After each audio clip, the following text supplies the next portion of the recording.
Aloha everyone. Welcome. Thank you guys for joining us on a Wednesday evening.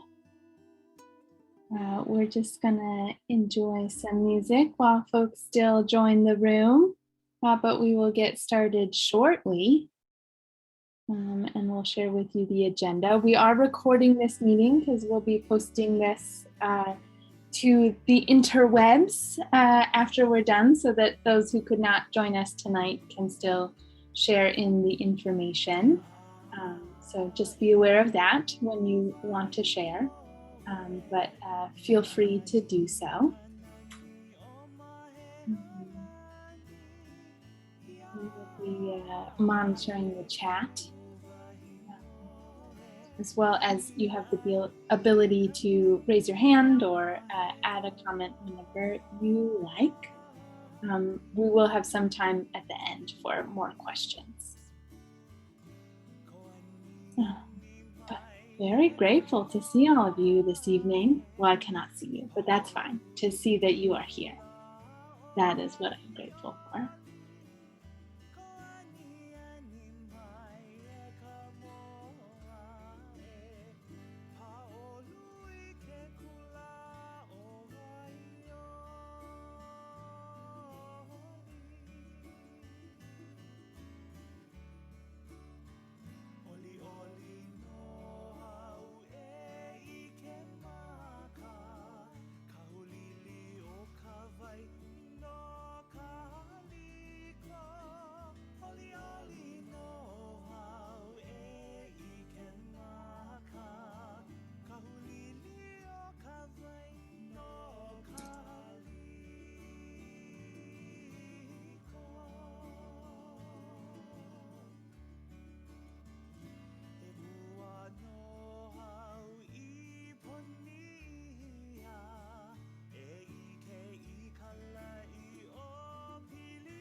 Welcome everyone. We're just gonna wait just a couple more minutes for a couple more individuals that we're hoping can join us this evening.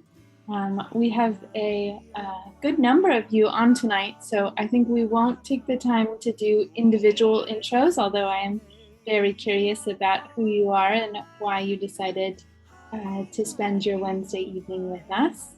But if you want to go ahead and type in the chat name and where you're calling in from, and maybe let's see, one question you're hoping that we'll answer this evening, type it in there, and then we will get to know who we have in the room.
Alrighty, it's just about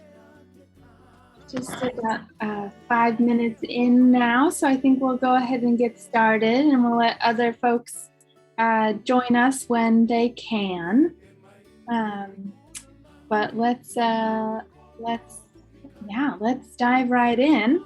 I think we'll do intros from the Savio Solar side to start, and then we'll dive into the introductions. I'll start first since I'm already talking. My name is Allie Andrews. I run Shake Energy Collaborative, which is a community-based energy development company. We're based in Honolulu. And we do work across the Hawaiian Islands, as well as we do a little bit of work in California, but most of our work is here in Hawaii right now.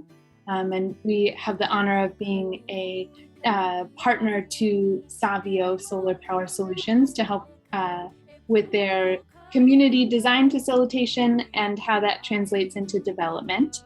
And you'll hear a little bit about why we were brought into this project later.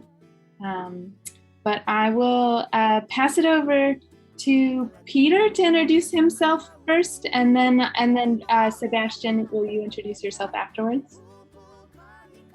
Okay. Okay, I'm Peter Savio.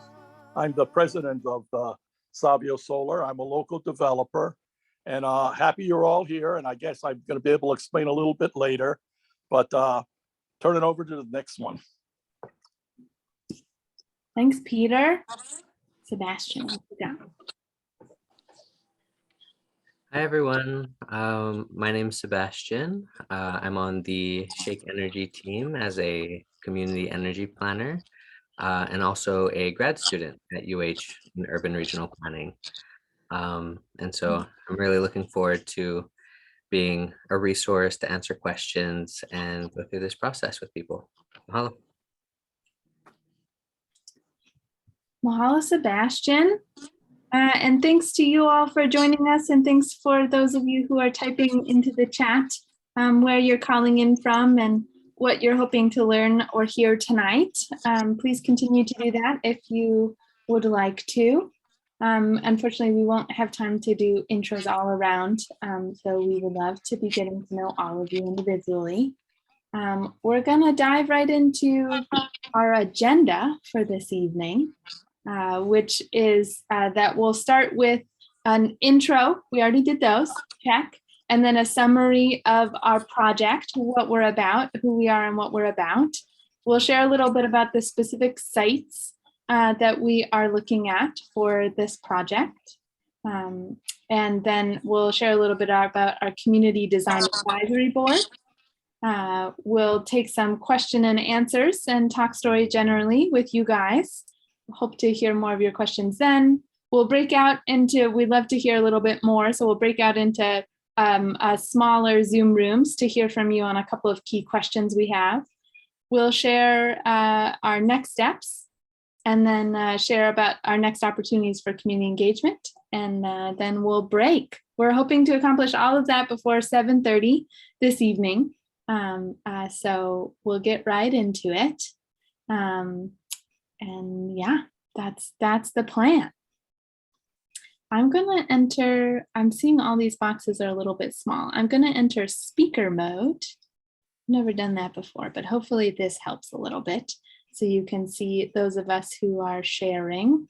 I'm gonna stop sharing my computer audio so that we can share screen. Sebastian, do you want to share with, start with slide, perhaps? Yeah, let's see here. Thanks. Awesome. Where would you like to start the agenda? I just shared with the agenda. Maybe we'll go with the, yeah, let's do slide 4. That's a good one. That's a good one to start with.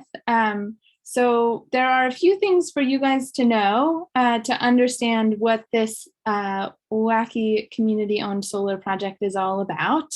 I will explain a little bit about the policy and what the program that we're building under, but I think before we know that, we kind of need to know a little bit of the backstory about how Peter came up with the idea of condominium ownership and community ownership for solar, and what we are trying to accomplish. What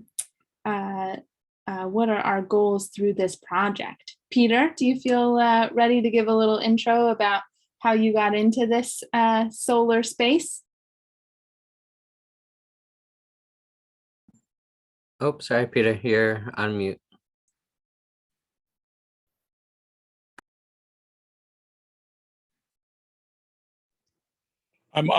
I'm not tech savvy, so I have to apologize.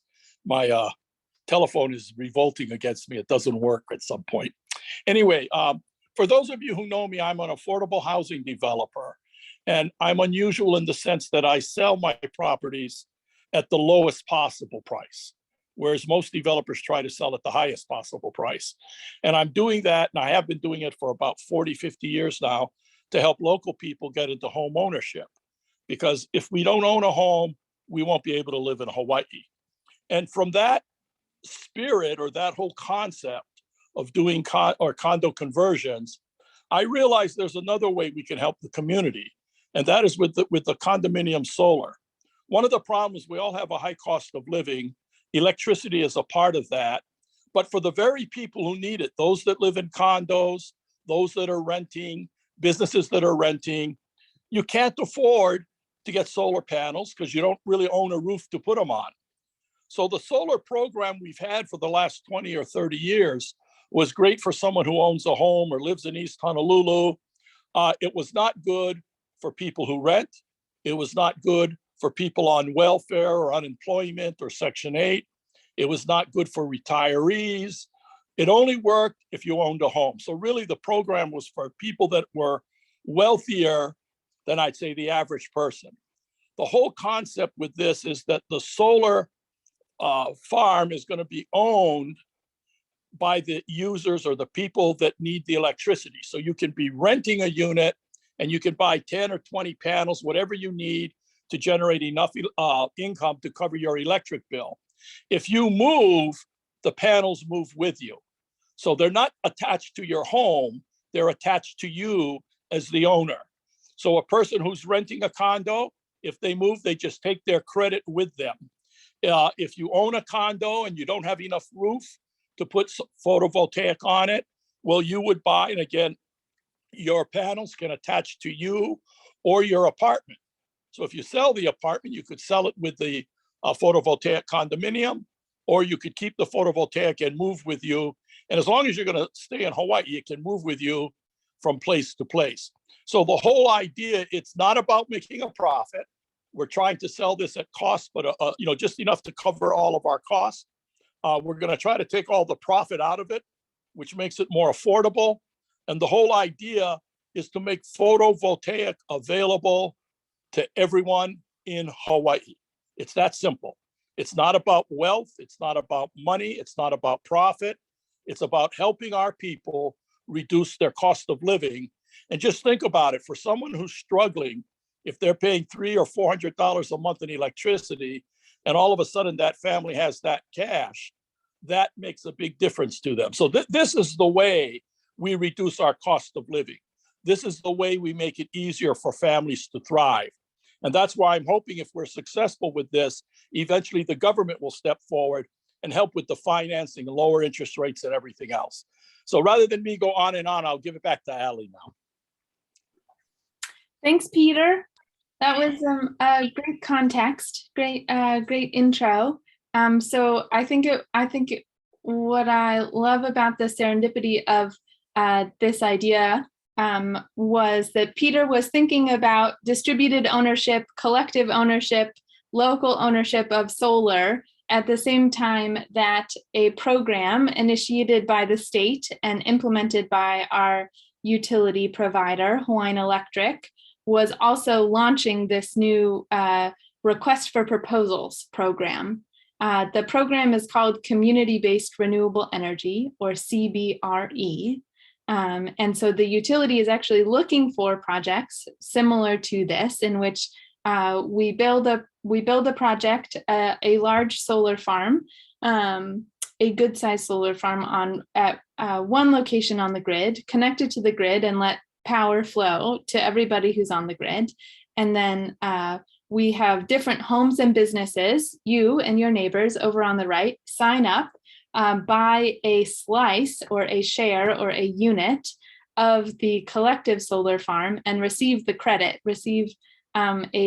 on your electricity bill for the electricity that your unit sent onto the grid. So it's basically like virtual aggregated rooftop solar. Instead of putting solar panels on your roof and using up the electricity, getting credit for the electricity right on your roof. You buy it over in this project over here, and the credit gets transferred to you.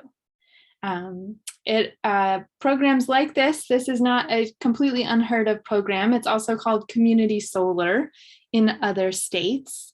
It's relatively new in Hawaii.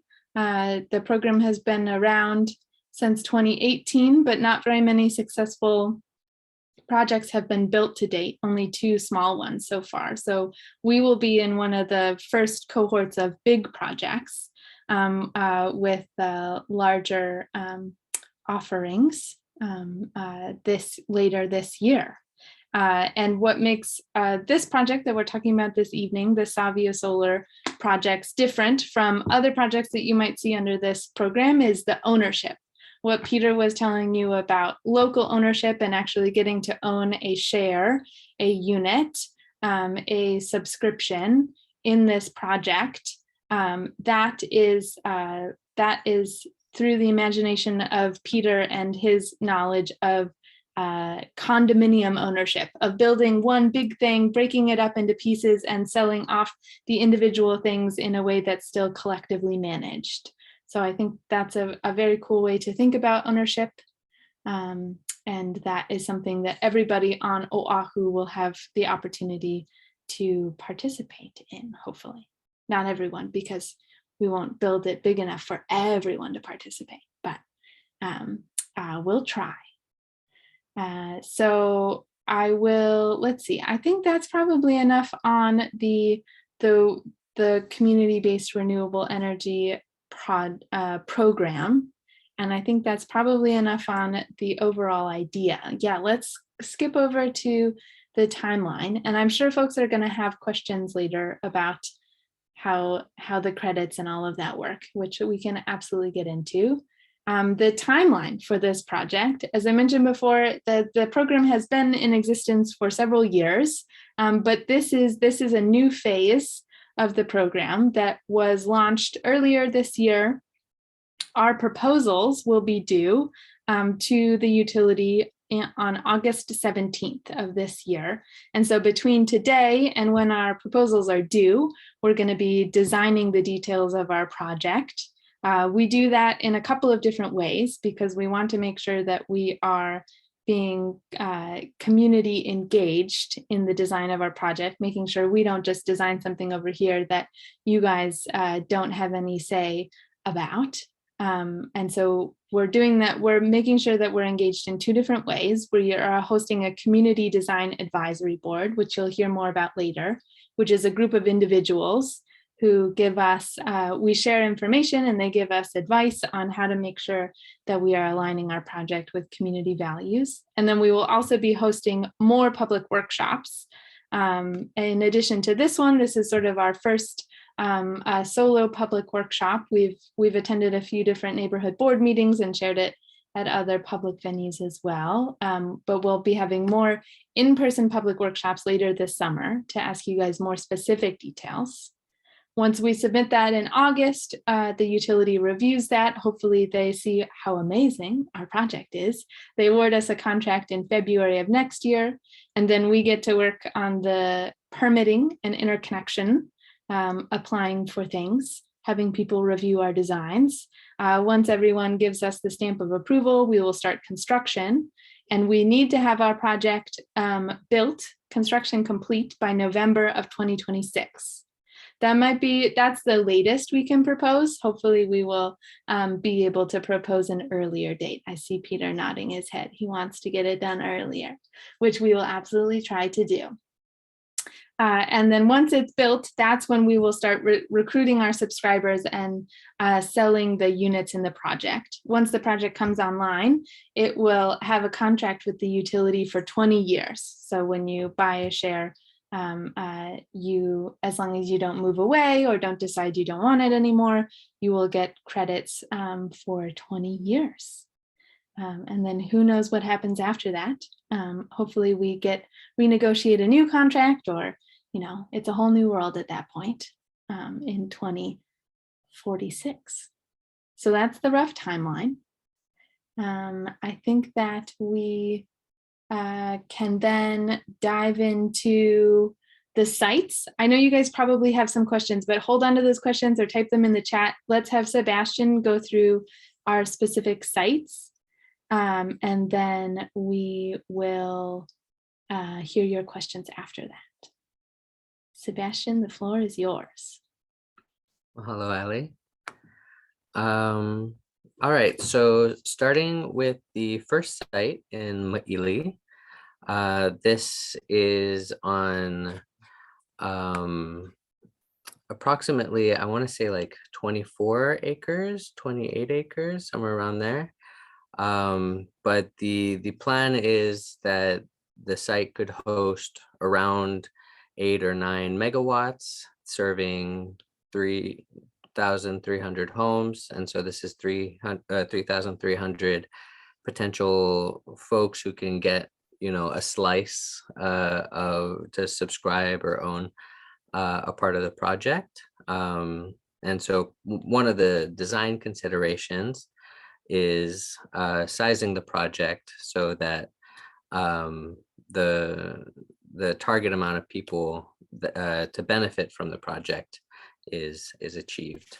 And so for various reasons, if we want it to have fewer panels, maybe we want to investigate different kinds of land uses or dual uses, that might reduce the overall productivity of the solar farm, which would impact how many people could participate in the benefits. So it's kind of a discussion about trade-offs, right? That is an open and ongoing discussion. But this is just behind Sea Country in Maili. Here we conducted a site visit with our Community Design Advisory Board here on this road. This is kind of on the ground perspective of the site. So we see that it's a lot of halekoa, it's kind of not being used. There's residential on the left, there's some farms and nurseries on the right. But I believe this land is currently planned, zoned such to be a buffer from earlier like pig farm activity, or and so currently the site isn't being used. But looking a little bit, and so just down the road from there is this Aloha Solar Energy Farm. So just next to this site is another site that has panels on it, and I wanted to bring an image of that here to help folks kind of imagine visually what our site might look like, or what panels in this area look like, kind of as a benchmark. But again, looking at this site, we see that the panels would likely go in this area. Again, like density of panels, all these kinds of details are still up for discussion, depending on what the community wants out of this project. Okay, so this section is about 24 acres. I believe there's maybe some discussion for a couple other spots around the area. But here, this is the city and county's zoning map. So we can see here in yellow, that's R5 residential zoning. This green area is Ag 1 restricted agriculture zoning. And so this plot lands in a Ag 2 general agricultural zoning, which means that it's not prime ag land. It's kind of used as like buffer land, to kind of make a buffer between residential and agricultural. And then I have a map here of the soil classifications. something that's, very front of mind for a lot of us is how solar development may impact or bolster agricultural activity. So one of our considerations is how can we avoid using, good farmland, because we don't want to be displacing farming opportunities, because food security is an important goal for our island communities.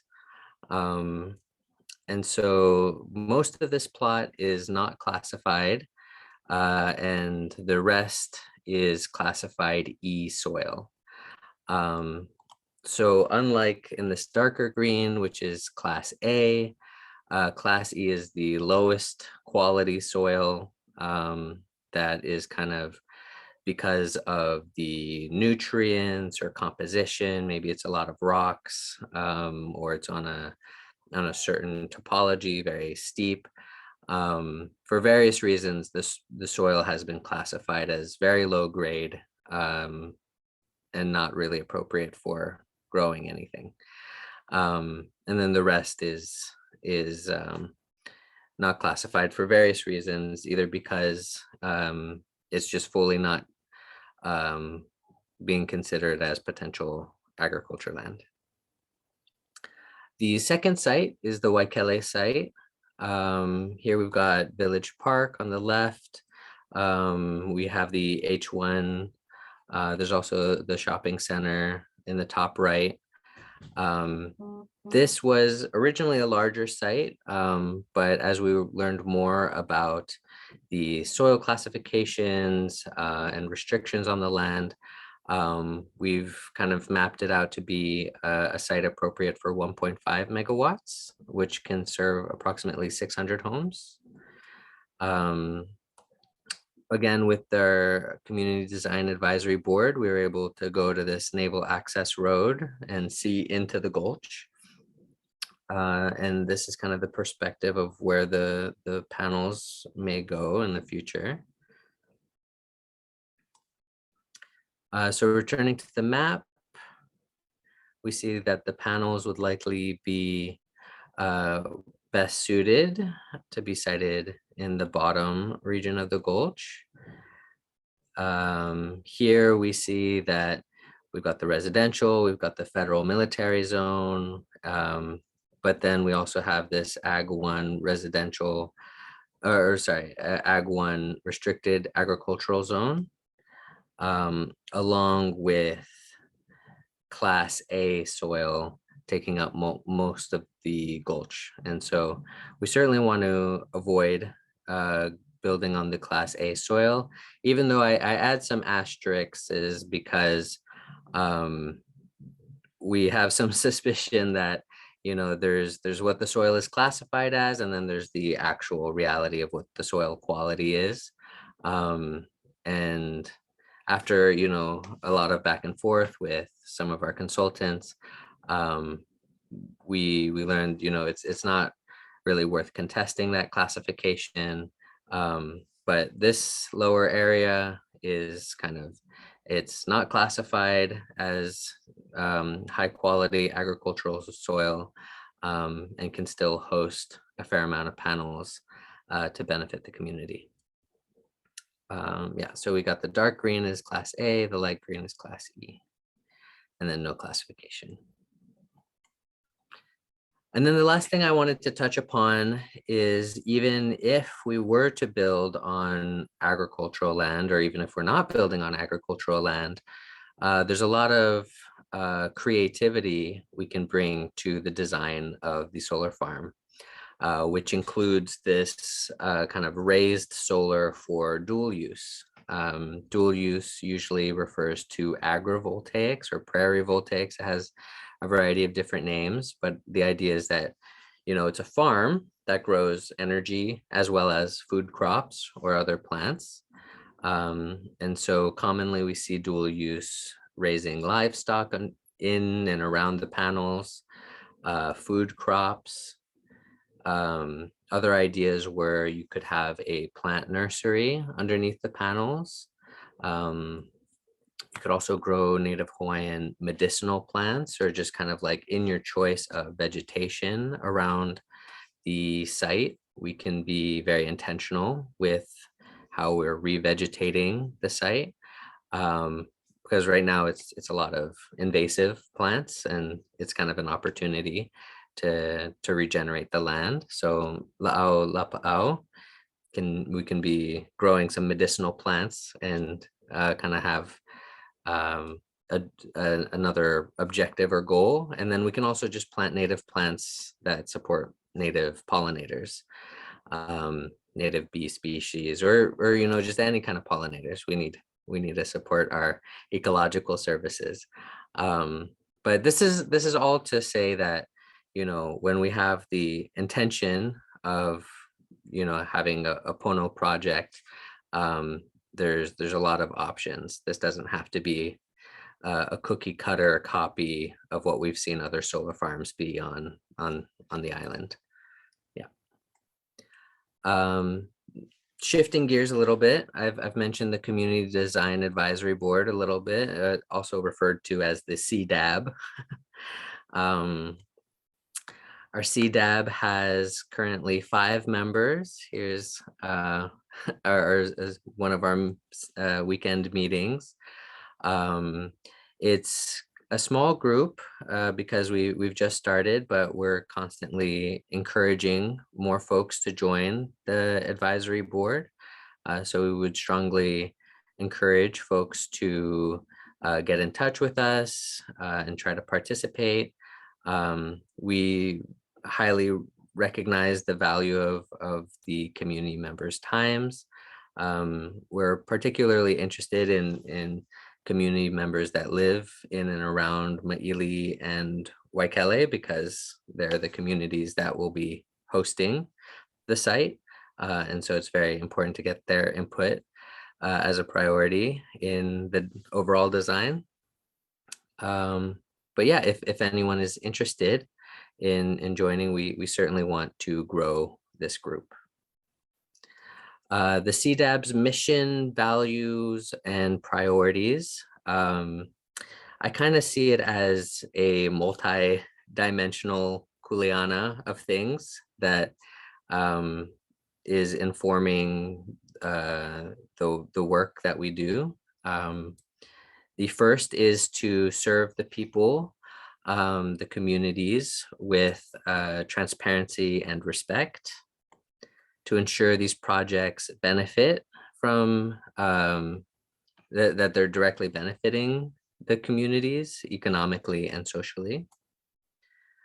The CDAB also strives to aim to ask important questions, raise awareness, highlight environmental, cultural, and landscape access impacts, and to co-create something that is not about just profit, but also about doing something good for the community and future generations. So this kind of goes back to what Peter shared with us earlier.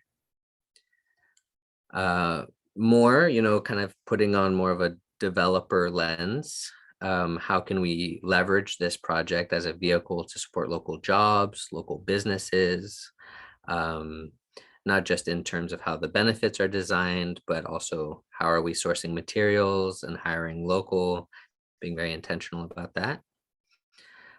Pursuing a project design that is not out of place, invasive, or harmful to the land.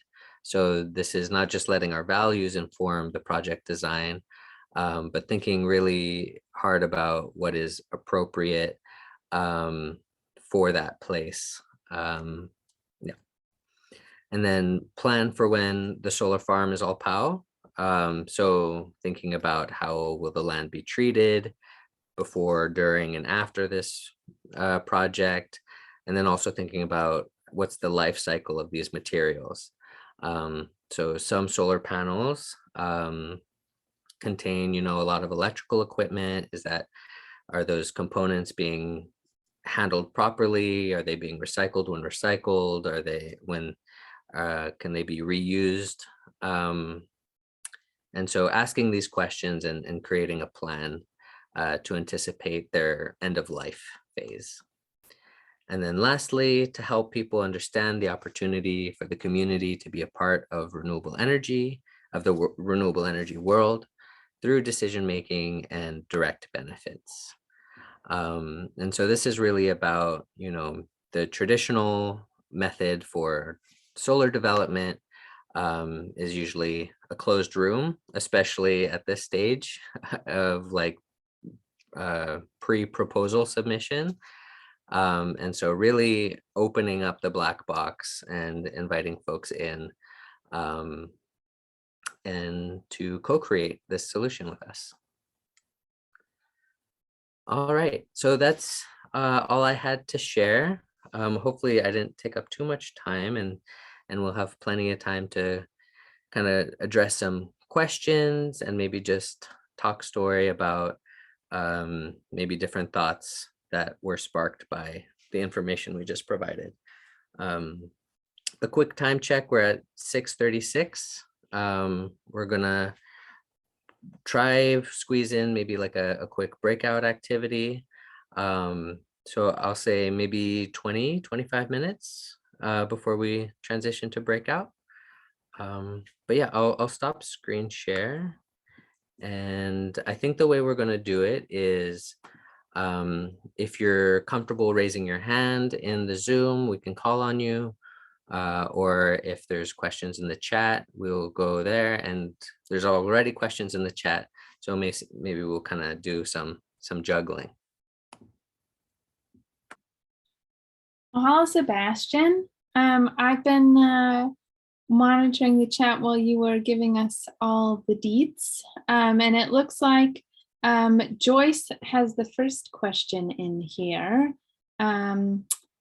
She's wondering how she can have solar electricity for her apartment, and how much is it going to cost and how to sign up.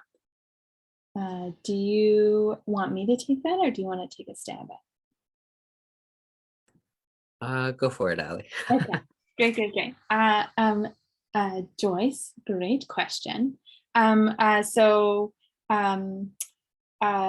you're going to get solar electricity at your apartment is through that kind of virtual transaction that I mentioned before, where the solar electricity, you can think of the grid as like one big pool of electrons that we all kind of dip our straw into and pull out electrons at our home or at our business. And then other parts of the pool, people are opening their faucet and putting electrons into the pool. And so the utility kind of doesn't care whose electrons went into the pool and whose electrons left the pool, as long as they account for how much you put in and how much you're taking out. And so through that virtual transaction, you in your apartment will get to sign up for a slice of the condominium solar project. And the electrons that slice sends onto the grid, HECO will go over to your utility bill and will note down how much of the project you signed up for, and so how much of the credit for that solar electricity you will get. So the actual electrons don't come to your apartment, they go into the big pool of electrons on the grid, but you do get credit for that. And how much does it cost is a great question that unfortunately we cannot answer for you at this very moment. We're coming to you pretty early still in our development phase. We've been talking about the project for a year, but unfortunately it takes a while to drill down into the details of how much is this project going to cost? Are we doing it on elevated panels? Are we doing it lower? Is it bigger, or do we have to scale it back because of the Class A soil classification? So all of those things change what the project is going to cost. So we don't have a firm number for that yet. Unfortunately, even if we did have a firm number for you about how much the project was going to cost, we couldn't share it with you guys at this stage because we are about to submit a competitive bid to the utility, and they don't like it when you share your secret bid price in a public setting. So we'll have to keep that as internal for now. But I can tell you that on the whole, what you can see in community solar as a whole is that projects aim to provide like a 10 to 20% discount, sometimes more than that, if we can get real efficiencies of scale, or grant money, or all sorts of other things can affect how much you can expect your electricity bill to effectively decrease by. So that's the ballpark that we will be aiming for, but unfortunately we can't tell you what that is now.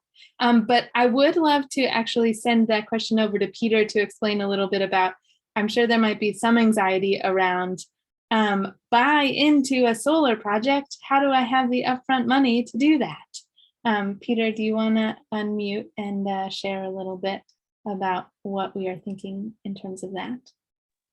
Okay. Basically, again, I mentioned earlier, I'm a condo converter who does only affordable products. And part of it is I don't attempt to make a profit. So on a real estate project, I'm usually 20 to 30% under market. Then I also structure the whole transaction to keep costs down. We plan on doing the same thing with solar. Our mission is to sell this at the lowest possible price. We can't lose money, but we can break even. So if we break even, I'm a happy camper. Now, in terms of the cost, again, it's our mission to make it affordable for everyone.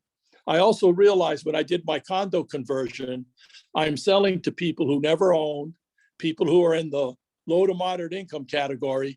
They did not have the down payment. They're living paycheck to paycheck. So we had to sell them the units, their apartments, with no money down. So I would plan to do the same thing with photovoltaic. If we can get 100% financing, we'll try to get 100% financing. If the lenders require a down payment, I'll consider lending you the down payment and you pay me back when you can, or you pay me back from the proceeds. We are a very different type of developer because profit is sort of at the bottom of our list. And our attitude is everyone who wants to come in and has an apartment or an electric bill should be able to buy. And that's my mission, to make that happen. And I can tell you we've been very successful on the residential side, which to me is a lot more difficult to accomplish, but I think we can do it here. So bear with us, and I can assure you we'll have the best price, the best deal. It should be affordable and should work for everyone. Thank you.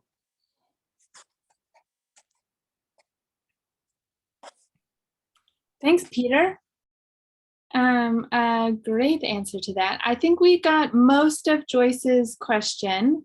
The last little bit that I would add to, and how to sign up for a slice of it, there'll be kind of a combo way to sign up. Ultimately, Savio Solar Power Solutionsʻ, as the developer, will be the main person, the main entity that you sign up with. You also need to apply through the utility so that they can confirm that you live on Oahu, that you have a utility bill. That's another key thing, is that if you are a tenant in a multi-tenant building that doesn't pay their utility bill directly, you will have to coordinate with whoever pays your utility bill to sign up. That's one of the key requirements, is that you have to have a utility bill, you have to have an individual meter, you have to live on Oahu, you have to, I think there's some amount of time, like you have to have lived at that meter for 3 months or something like that. But once you sign up, then you can move around on Oahu.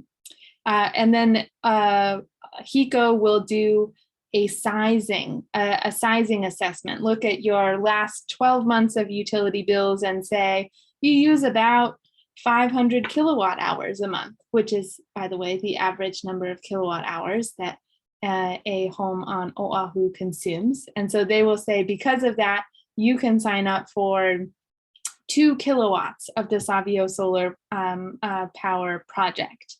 And so they will tell us that that's how much you can sign up for. And so you can sign up for up to that amount, or a smaller amount. You can sign up for 1 kilowatt, or half a kilowatt, I believe, is the minimum subscription amount for a low income individual.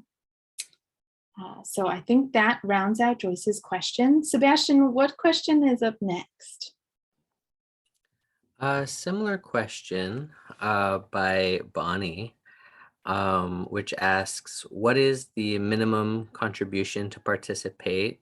How many participants necessary to fund the project, and benefits to those who subscribe early? Which I think you have already spoken to quite a bit, but do you mind maybe refining I believe the question is around um, maybe like, does the project need to reach a certain critical mass of subscribers or community owners, um, or perhaps what do the benefits look like more specifically? Mm. Great questions. Thanks, Bonnie. So in order to fund the project, we actually will not take any money from anybody before the construction is complete. That's a rule of the program, to make sure that we aren't putting folks at risk. And so we will fund the project through a combination of debt and equity and grants. In order to build the project. And then once it's complete, that's when subscribers, participants will start buying into the program. And so once it's operational, we have a year to ramp up subscriptions. And then at the end of a year, we have to reach a minimum of 85% of the total project needs to be subscribed by homes and businesses on Oahu. Otherwise, the project starts to incur some penalties from Hawaiian Electric because they want to push us to make sure, we're getting robust participation, which we want to too. So that will be an aligned incentive. Sebastian, will you remind me, based on our 2 project sizes, how many household equivalents did we say for both of the sites? Together, almost 4,000. Okay. That is, so that's the number we'll be shooting for. And that would be if we just had households. Bonnie, your next question about benefits to those who subscribe early, that's an interesting question that we haven't considered yet. And I think I think that is definitely something we could bring up with our Community Design Advisory Board. We're going to have a future session with them about how to design the benefits of the project. How do we maybe preferentially offer subscriptions geographically? People who live close to the project get to sign up first, etc. We hadn't ever considered whether people who sign up earlier get a better offering than later. I'm curious in the chat if anybody has an opinion on that, and then we'll kind of bring that to our group too. Peter, I see you smiling. Do you have a thought on that too? This is where I always get myself in trouble. As a rule, on all my condo conversions, my goal is to sell at the lowest possible price. As soon as you give one group concessions, that group gets a lower price, but another group's paying a higher price. So I tend to be against that and rather give everybody the guarantee you're going to get the absolute lowest price, the absolute best deal.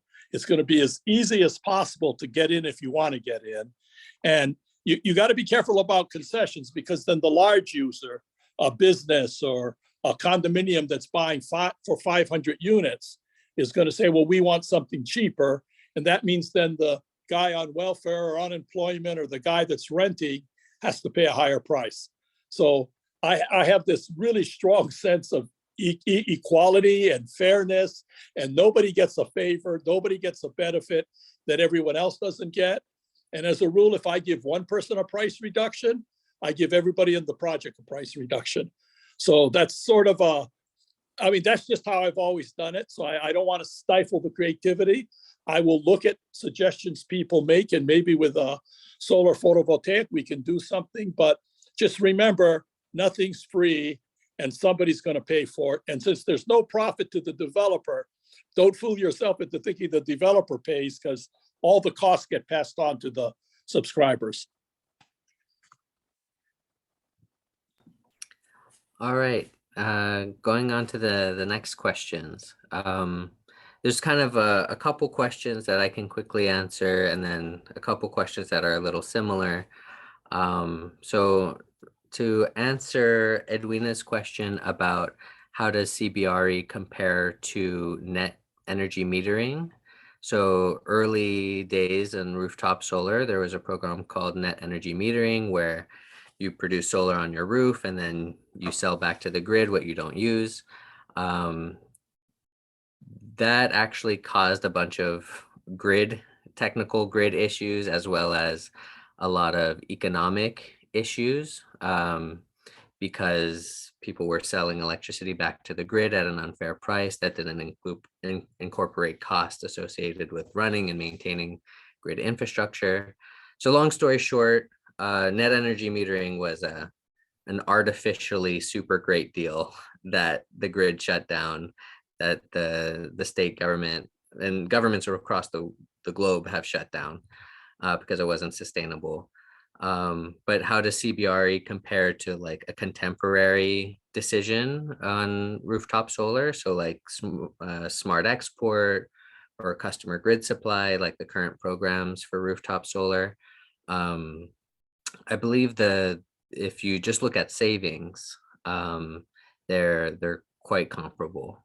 After you take into account, the cost and investment to install everything across the 25 year timeline, I believe that they're quite competitive with one another.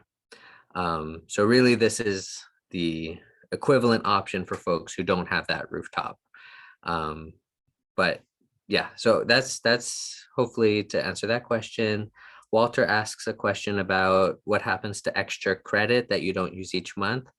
I believe they roll over, even though I think you'll probably use all the credits each month. Is that correct, Ali? They actually, the way that it works is that, and this is getting into the weeds a bit, but it's clear that we want to get in the weeds, so let's get in there. They're using a credit structure called a lump sum payment for projects of this size, which means that, Walter, if you were to sign up for 2 kilowatts of our project, and our project was offering, $75 per kilowatt per month as a lump sum credit, if every month you would get $150 of a credit on your bill. Let's say your average bill is $175, you end up paying to the utility $25 every month, because you usually owe them $175, you got a credit for $150, so you owe them $25 every month. If for some reason that month you didn't use any hot water, you took cold showers every day, and so your bill was only $100, you couldn't use all of that $150 credit, and the utility will still actually require you to pay a minimum bill I think the minimum bill is $25 a month. They won't let you pay anything less than that because of the service that they are providing to you. So in that case, you just kind of forfeit those credits. They don't get to roll over. They're on a month-to-month basis. So that's why the sizing is really important for us, making sure that the utility looks at your past utility bill and says, based on this amount, you would need 2 kilowatts. Because if you oversize, then you won't get to use those credits. Hello, Ali. I'm glad I passed it to you. Another common question that a couple folks have asked is, are there other sites being considered, including parking lots, garages, or large commercial building roofs? Again, kind of like in this, how can we respect our INA as much as possible in this development? So I'll pass that to you, Ali, or you, Peter, about siting considerations. Well, Peter's always got a lot of ideas. So Peter, you go first. Okay, when we first started, I looked at the idea of large buildings, warehouses, parking lots and things. And unfortunately, everybody looks at photovoltaic right now the wrong way. They look at it as, oh, great, I can charge a high lease rent. I can make a lot of money renting my space, rather than I can help the community. I just need enough to kind of cover my expenses. So I decided, no, I got to go find land that I can buy. And my concept is actually, I'm hoping to make these where after 20 years, the solar condominium will continue. So you'll be able to recondition the panels, and it can go on for 40 years, 60 years, 80 years, as long as we need it. And at some point in the future, if it gets sold, then the people that own that condo benefit from it, because they're going to probably own the land or have a super long-term lease on it that can be sold. But I agree with whoever asked that question. It would be great to be able to put this on roofs and parking lots. The trouble is parking lots tend to get torn down and high-rise buildings built. High-rise buildings don't have enough roofs. Warehouses, again, it's good, but roofs leak, other issues come up. You get into legal battles.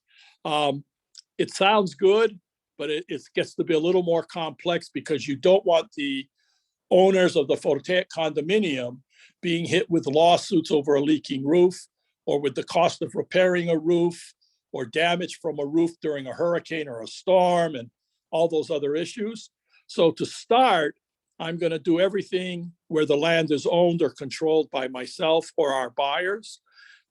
Eventually, I think when people realize we're not out there to make a huge profit, people will start to think in terms of a community service. And hey, we got the roof of our school. If you want to put panels on the school roof, we'll do that. I agree. I don't like using the land for photovoltaic. I'd rather lift it up and be able to use the land underneath and everything else. And usually it's expensive, but because we're not profit motivated and we've taken that out, we actually have a blank sheet of paper, and all of you basically get to create something that works, because it's not about profit. It's not about how much money we make. It's not about doing it the cheapest so we make the most profit. It's about doing the best we can so our people benefit from it, in terms of they don't have a lot of maintenance, they don't have costs, they own it, it's going to work, it's going to last a long time. I mean, it's a completely different philosophy in development, and it's really making a change in how you look at business providing a service. Back to you, Ali. That was a great answer, Peter. Thanks. I've got nothing to add. So because of time, maybe I'll just do one more question. But mahalo everyone for your great questions in the chat. They're noted. We will send out, answers to all these questions we didn't have time for in this meeting to answer directly, but they will be provided and published for your guys's information. So, just going in order here, Rich had a question. Am I skipping someone? Sorry, Rich. Don was before you. Don asks, I had seen a press release that stated you would also be serving Big Island. Has that changed? I believe that there's the CBRE program by HECO across the entire state on all the islands, but this project is just for Oahu, folks who live on Oahu. And so I'm sure there will be CBRE project proposals on Big Island that you can subscribe to. However, they will probably differ in the aspect that it will be developer owned rather than condominium owned. I see Peter scheming over there, though. You might have, who asked that question? That was Don. Don, you might have planted a seed in Peter's brain. He might be bringing up a new site. As long as Hawaiian Electric is there, we will build a solar condominium. We're starting on Oahu only because I know Oahu best. I was born on the Big Island. I'm a Hilo boy, but left when I was a kid. Definitely want to do something on the Big Island, and I will. Same thing with Maui. So if this concept works, you have to realize 50%, 60% of our community cannot take advantage of photovoltaic or solar power because they don't have a roof. They're renters. They live in a condo. There isn't enough roof space. We're going to offer everyone that ability. So this is not where we're talking about helping 3,000, 4,000. That's families. That's where we're starting. But eventually, we're talking about 400,000 and 500,000 families being able to benefit from this. So if we can change how photovoltaic is done, and it's not being sold to these large mainland companies, it's not being operated to make a profit, and it's actually being built and owned locally, and it stays local, and all the benefits stay local, all the profit stays local, all the income stays local. That's what this is all about. I mean, it's that simple, and that's our mission.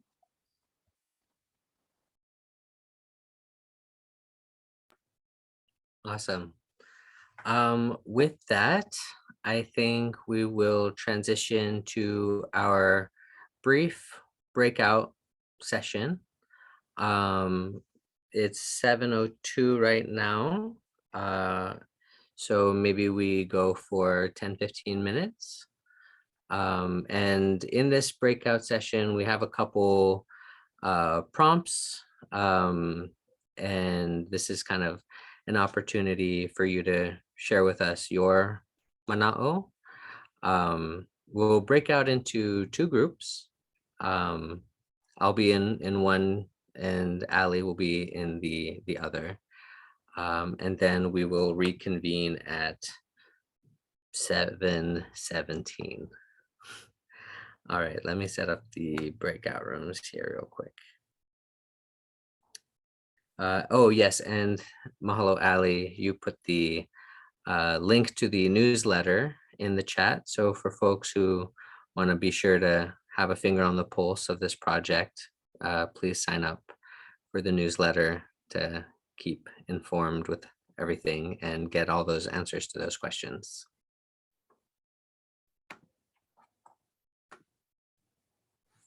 Mahalo, Sebastian. Do you want me to type or drop the breakout session questions into the chat? Oh, yes, that is, yeah. Okay, I've got one. And here is the other. But real quick, I'll screen share so everyone can see it together. Good idea. So the two questions we would love for you to maybe think about for a couple minutes and then write into the chat is, after reflecting on all this information, what's one or two things that seem encouraging or exciting to you about this project and this opportunity, as well as what are your biggest concerns with this project? What are things that you're not quite sure about, or you would want, particular attention going to this thing as we, continue to work through the design. That's what we'll be asking. But yeah, stop screen share and breakout rooms. There we go. See you guys all in a bit.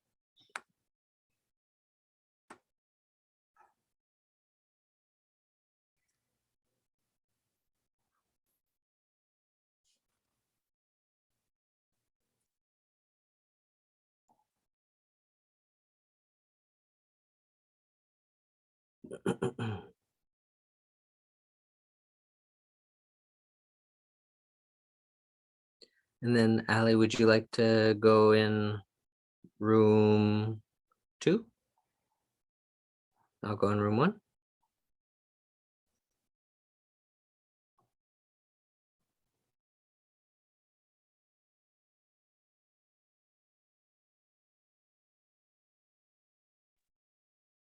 Aloha, everyone. I hope that wasn't too much information all at once. But I loved your guys' questions, and I would love to hear some more input from you about what do you. Let's start with the first question, and then we'll go to the second question. What do you guys feel excited about or encouraged about this project? I'll be taking notes. Okay, I'll go first. I'm all excited about using solar energy, but my biggest concern is the initial cost of it.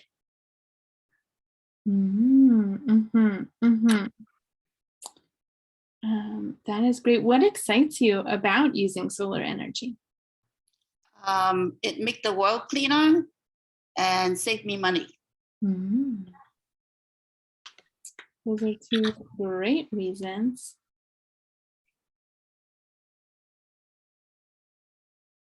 Absolutely, and that's a good concern also, that upfront cost is a big one, and we're gonna work our hardest to get that down.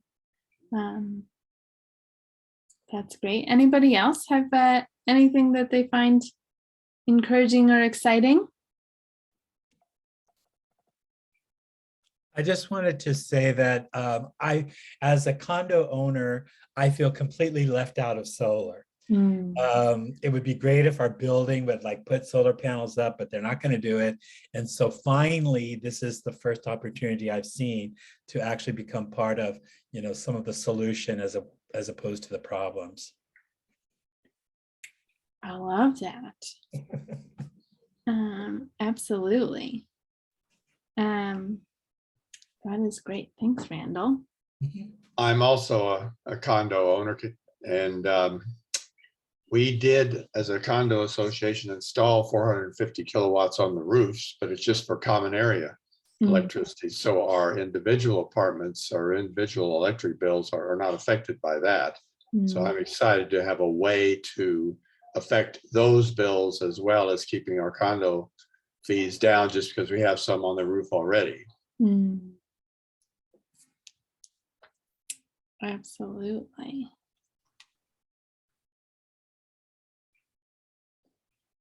I would say, though, on the concern side, we have had our arrays on our roof of our condo building. The first array of 3 started capable of producing power in November. All of them were finished by the end of December, and we still cannot get a building permit from the DPP. And so without that permit, we cannot get the Hawaii Electric interconnect agreement. And so we sit there with just sitting up there doing nothing. And this is not a new problem. I'm sure Peter is quite aware of it with every project he tries to do with his apartments remodeling, but this really needs to be resolved somehow. And so I know he's got contacts in there, and I hope he has a way, or someone has a way, to try to prioritize some of these projects like this. Yeah, absolutely. That is a red flag, a concern for sure. And part of the reason that our timeline is so long. Peter doesn't like that November 2026 is the end date, but when you start adding up all the steps, all the interconnection with HECO and the permitting, the construction itself doesn't take very long at all, but the paperwork certainly does. Thanks for sharing, Art. Anybody else have concerns or things they're excited about? Yeah, so this is Rich Kamada. Yeah, I echo everyone else's excitement about this project. But the concern I had was what I had posted on the chat was how many years. Well, I know there's no price set for the system, but how many years do you see, or you think you may see, on the return on my investment? If this is a 20-year project, and I just heard Peter say, I guess throughout the years, there may be some upgrades to the system. So I'm imagining that the owners will have to pay some sort of maintenance fee or some sort of insurance as part of the ownership. Mm. And I realized that the solar system, as it gets older, the efficiency gets less. So you're going to be generating less electricity. So as you generate less electricity as the system gets older, the gap of what you're going to be paying for electricity in 15, 20 years, may be less. So that's my concern. Yeah, those are great concerns, Rich, which I have taken note of. I can answer a couple of them, and then others are just, those are concerns. So in terms of the project degrading over time, you're exactly right. A typical solar panel will degrade between maybe 0.5% to up to 2% in output every year from one year to the next. So it will keep degrading at a relatively slow line. We are, as a requirement of our contract with the utility, we are required to keep our output constant, which is kind of a funny. When I first read that clause in the contract, I was like, do these guys know about the physics of solar panels? Because that's not possible. Like, a solar panel doesn't exist that is constant for 20 years. But what they expect us to do is to upgrade or add or replace panels over time. That can be either done in, every 5 years we swap out some of the panels and put in new panels, or every 5 years we add 100 panels to the project. And just for reference, there will probably be tens of thousands of panels on these projects combined. It's a large amount of panels. So your output, your bill credit will remain constant over the 20 years, because we, on the operations side, have to make sure that our output is constant. That does incur ongoing costs, Rich, like exactly what you were referring to, which can be managed a couple of different ways. One is that, yes, absolutely, there can be kind of an HOA, an SOA, a Solar Owners Association fee that goes towards the operations and maintenance of the project. There's another way that it can be handled, which is that a certain amount, I mentioned that 85% of the project must be subscribed to, but we can reserve 15% of the project doesn't have to be subscribed to, and no penalties will incur, in which case the money that would have gone to subscribers will go directly to the project owners themselves. So that project owner is the Solar Owners Association. So that money could be directed from the utility into the project to pay for maintenance and upgrades and upkeep, or we could fully subscribe the project and then charge each individual owner a fee. But it should be relatively minimal because of the economies of scale, but it definitely will exist. All right, thank you. Yeah, that answers my question. Thank you. Yeah, of course. Thanks for the question. Isaac or El Yama, you guys have thoughts you want to share?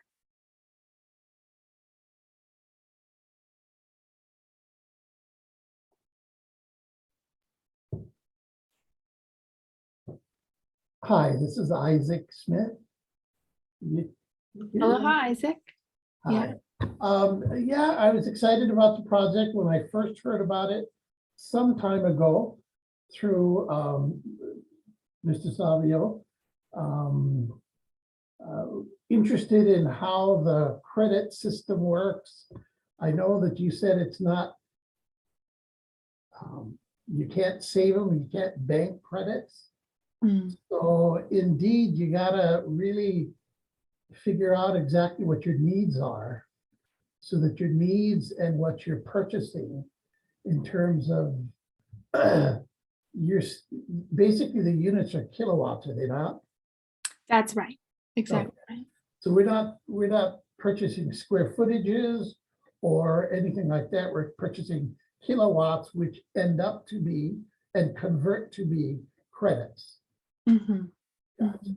And that's why if the credits are not reusable or bankable, or you can't save them, then you really need to be spot on what your needs are and what you're purchasing, correct? Yes, exactly right. Mhm. Okay, becoming much more clear now, thank you. Absolutely. Thanks. You guys are asking great questions. I have one more question. Yeah. Right now we own the condo, and if we have signed up with the slice of your solar panel, when we sell our condo in the future, can we pass it on to the next owner? Yeah. I'm moving into another place. I'm moving over to the mainland or something. Yes. Yes. There will be a couple of options if you move away. If you move to somewhere else on Oahu and you want to keep your subscription, your slice of the pie, you can absolutely do that. Assuming that your usage matches pretty well, or at least doesn't decrease. You can keep your slice of the pie if you move somewhere else on Oahu, or you can transfer. There are transfers that can happen between individual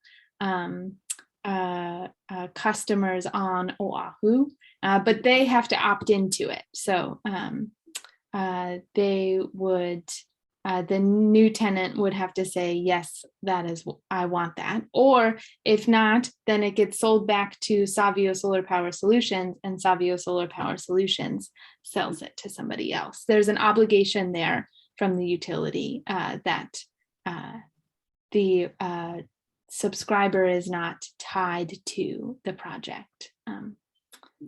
So that's, yeah, those would be your, Thank you. yeah, of course. I had another kind of question, and seems like with these kind of projects that take up land, which, by the way, I'm really appreciative of what you guys have said about trying to like have multi-use of the land. That's really great. Use crummy land so that, you know, all of that. But like the windmill farm on the North Shore get a lot of pushback from the community. So has there been pushback for projects for this project? I wouldn't say pushback yet, and hopefully never. But we have gone in front of the Nanakuli Ma'ili Neighborhood Board very early on, a year ago, in fact. And there were certainly some questions about particularly about wildfires and about the use of the land. But I think overall, they see this project as a different kind of solar project that can offer local benefits in a way that the Kahuku windmills and other large-scale solar projects in West Oahu have not been able to provide a tangible benefit to residents that live around the project. So I think as long as we can hold true to that goal, we will hopefully be okay. But we will also be very open to that. Peter has always said that if the community that is going to host this project makes it clear that this is not what they want in their backyard, then we will not pursue it, because that is not worth it for anybody. Thank you. Yeah, it looks like Sebastian's calling us back into the main room, so I'm going to head over. I'll see you guys over there.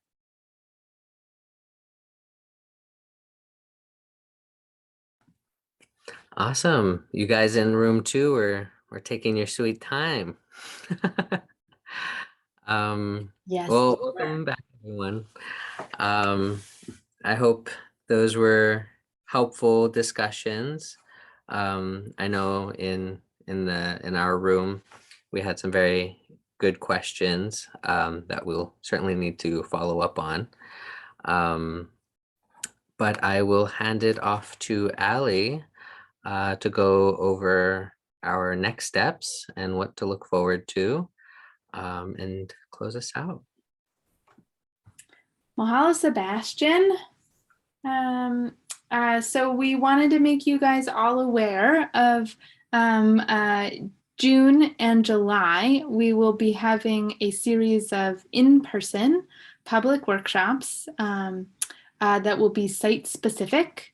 So we will have one in Waikele and one in Maili to answer questions about each site individually.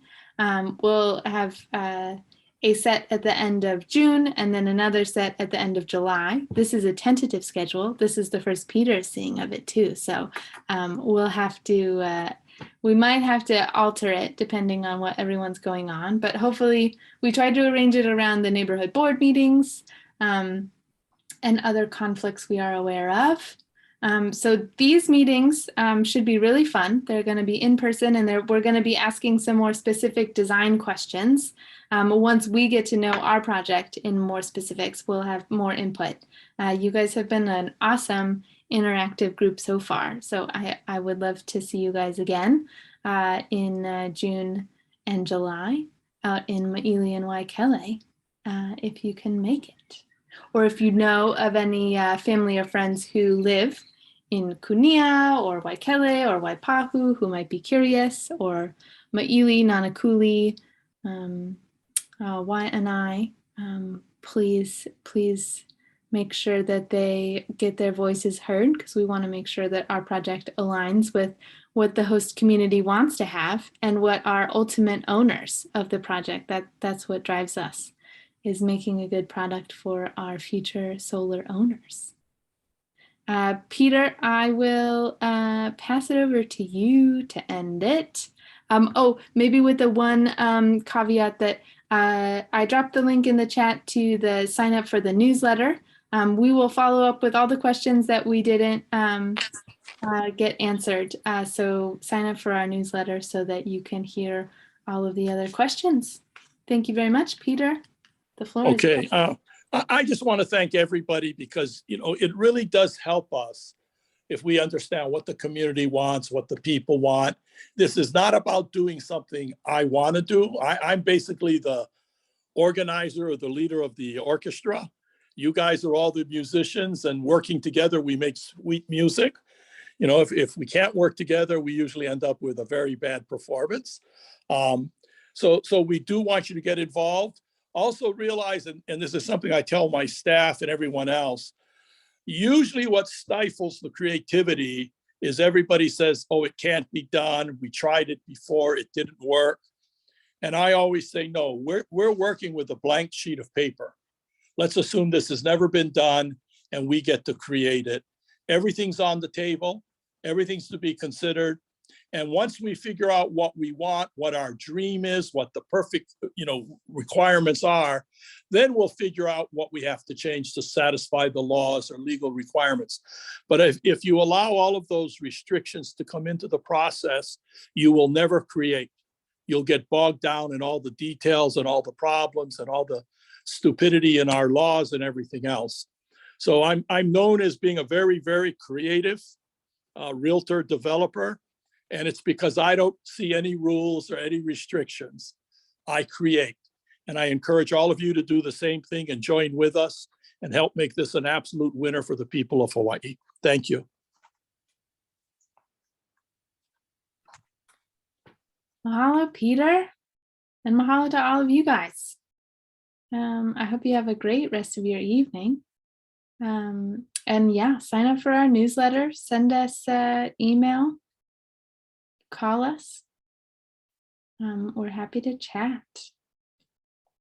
I am gonna go ahead and close the meeting. Thank you guys all. And we'll see you in June and July, hopefully. Aloha.